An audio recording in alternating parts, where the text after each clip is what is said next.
Selamat sore semuanya.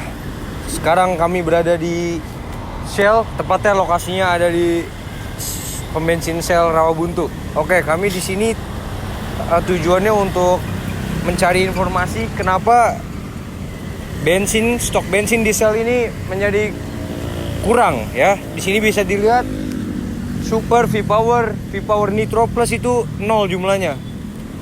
Sedangkan di sini tinggal tersisa yaitu diesel, bahan bakar untuk mesin diesel. Ya, saya di sini bersama rekan-rekan saya. Sini. Perkenalkan, nama saya Agus Syafiq. Perkenalkan, nama saya Akram Hadiransyah. Saya Skiatex Yulianto. Oke, kami di sini juga ada kameramen. Aduh. Oke, udah. Apa? Oh iya, perkenalkan nama saya Raka Raditya Putra. Oke, kami akan lanjut untuk menanyakan dan menginterview dan mewawancara manajer dari Shell Rawamangun ini. Oke, jadi setelah kita sudah mewawancarai manajer di pihak Shell Rawabuntu ini, tapi sayangnya kita tidak bisa men-tag video di Shell Rawabuntu ini karena kita tidak dapat diizinkan untuk men-tag video karena dari pihak mereka tidak berani mengeluarkan statement karena takut salah dalam perkataan. Tetapi kita juga mendapatkan informasi situasi terkini di Shell Rawabuntu tersebut. Oke. Setelah kita mewawancarai petugas dari Shell, kita mendapatkan informasi bahwa pemerintah membataskan pasokan bahan bakar untuk dimasukkan ke cabang-cabang Shell. Jadi bahan bakarnya tidak ada di outletnya dan mereka terpaksa menjual barang-barang yang sudah ada seperti contohnya snack dan air, dan juga mereka masih membuka bengkel mereka untuk seperti isi angin atau ganti oli.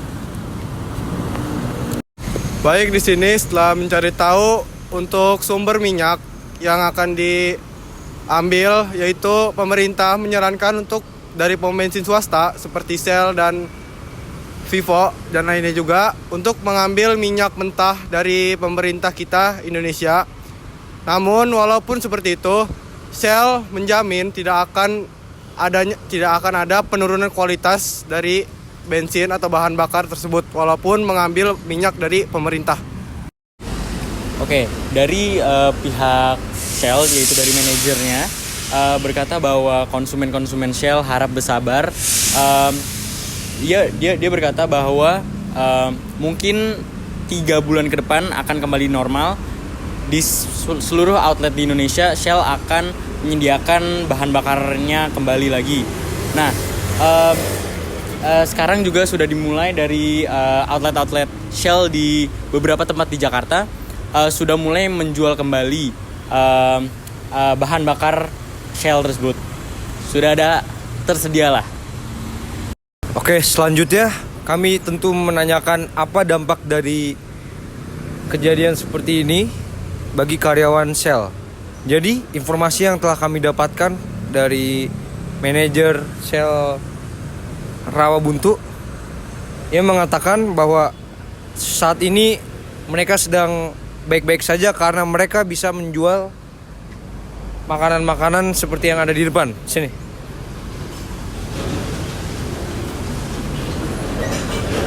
Seperti snack-snack yang mereka jual di depan, mereka masih bisa mendapatkan duit dari situ. Kemudian mereka bilang dengan adanya toko, mereka masih ada kesempatan untuk bekerja di sini karena mereka masih bisa berjualan di toko ini. Oke. Dengan adanya toko tersebut seperti bengkel dan juga toko minimarket, pelayan Shell akan terus bekerja tergantung dengan shift mereka seperti biasa. Tidak ada pengurangan pekerjaan ataupun PHK.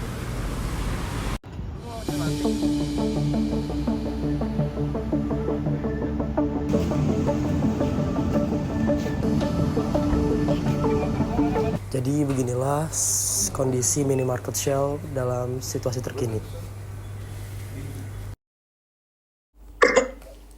Oke guys, sorry videonya tadi kepotong karena kita mendapatkan teguran dari salah satu pegawai di situ untuk tidak merecord, untuk tidak memvideo di area SPBU tersebut, apalagi di minimarket tersebut.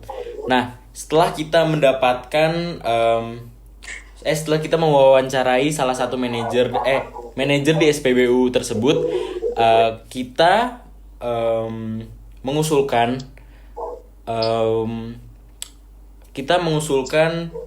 upaya-upaya untuk memberi solusi dari dampak ini. Di SPBU kita juga melihat bahwa sedikit karyawan yang ada yang biasanya tuh kalau kita ke SPBU Pertamina itu mempunyai banyak sekali pegawai di hari biasa, dan juga SPBU swasta juga mempunyai pegawai yang banyak.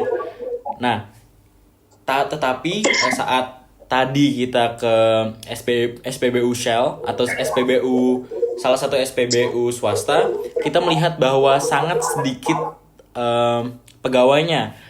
Tadi kami hitung hanya ada sekitar 4-5 yang biasanya bisa sampai 10 atau lebih.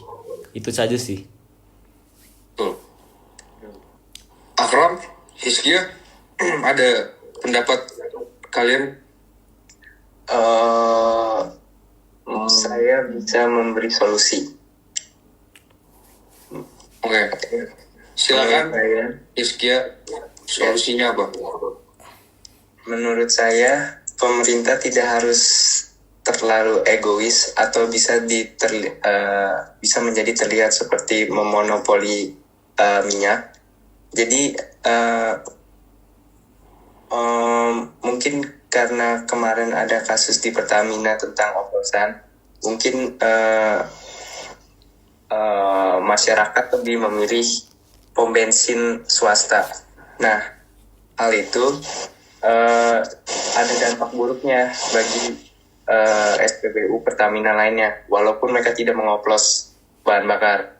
Nah, menurut saya yang dirubah itu bukan distribusinya, tapi cara pandang masyarakatnya. Mungkin bisa dengan cara SPBU Pertamina yang ketahuan dioplos harus dihukum dan ditutup, supaya Pertamina yang cabang lain tidak kena dampaknya. Nah, dari itu masyarakat akan lebih percaya dengan SPBU Pertamina dan lebih adil dalam mengisi pom bensin antara SPBU swasta dan SPBU punya negara. Itu dia. Baik. Namun saya agak menyangkal dikit di sisi buruknya. Pemerintah tuh jadi lebih bagus lagi. Jadi SPBU swasta itu ujung-ujungnya harus beli ke pemerintah. Yang tadinya uangnya buat mereka semua, sekarang pemerintah jadi kebagian. Otomatis negara kita bisa jadi lebih maju dong. Dengan adanya tambahan dana dari penjualan bensin ke SPBU swasta. Bisa saja, tapi kita tahu kalau misalkan dari perusahaan luar itu kualitas lalu servisnya lebih terjamin, lebih bagus daripada misalkan dari perusahaan nasional. Jadi tidak ada buruknya juga untuk memperluas perusahaan dari luar untuk masuk ke Indonesia supaya bisa terjamin kualitasnya. Itu saja. Baik, Akram. Baik, saya izin menambahkan. Mungkin solusi dari saya yang pertama tuh kita harus mengubah cara pandang masyarakat ke pemerintah terutama.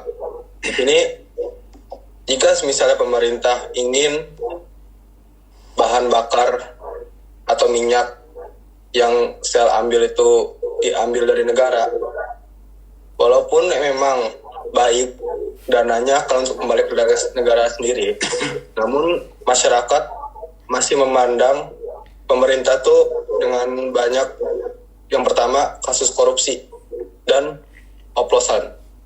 Itu juga menambah buruk pandangan pemerintah ke masyarakat.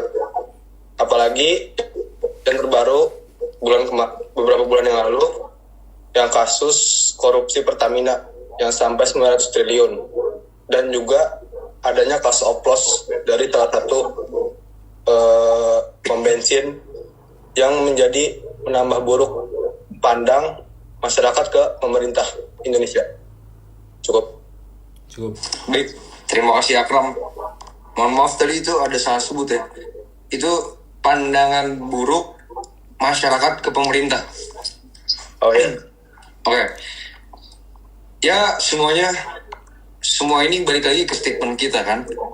Kita tidak ada menyalahkan pemerintah, kita tidak ada menyalahkan swasta. Kami hanya memberikan solusi. Jadi solusi intinya adalah Raka, cintai produk Indonesia. Itu menurut saya setuju dengan kebijakan pemerintah, karena dengan adanya kebijakan baru tentang penjualan bensin harus melalui pemerintah, itu bagus ya untuk Indonesia tuh, jadi perkembangannya jadi bagus harusnya dari itu. Itu solusi dari saya. Jadi menurut saya kesimpulan sebagai kesimpulan, menurut saya kebijakan pemerintah ini tidak sepenuhnya benar ya, karena kebijakan ini sangat berpihak terhadap Pertamina, yaitu yang mengelola adalah pemerintahan Indonesia, tidak melihat pihak-pihak swasta. Nah, itu saja sih, dan ini juga malah membangun persaingan bisnis yang sangat tidak sehat. Itu yang saya bisa rangkumkan. Ya. Sama, Rizky juga sama. Ya. Akram juga sama. Ya. Baik. Jadi sudah kita akhiri aja Ya. presentasi kami hari ini. Saya ingin mengajukan beberapa pertanyaan dulu. Apakah teman-teman ingin mengajukan pertanyaan? Kami hitung dari 5, 4, 3, 2, 1. Ya, boleh? Boleh. Ya. Oke. Baik. Terima kasih semuanya bagi yang sudah memberikan kami pertanyaan. Terima kasih juga yang udah mendengarkan presentasi kami. Mungkin Rizkia, kami persilakan. Hari panas, sawah membelah. Cakep. Hutan rimba, tempat si Raka. Maafkan kalau ada salah, namanya juga manusia. Ya, oke, masuk.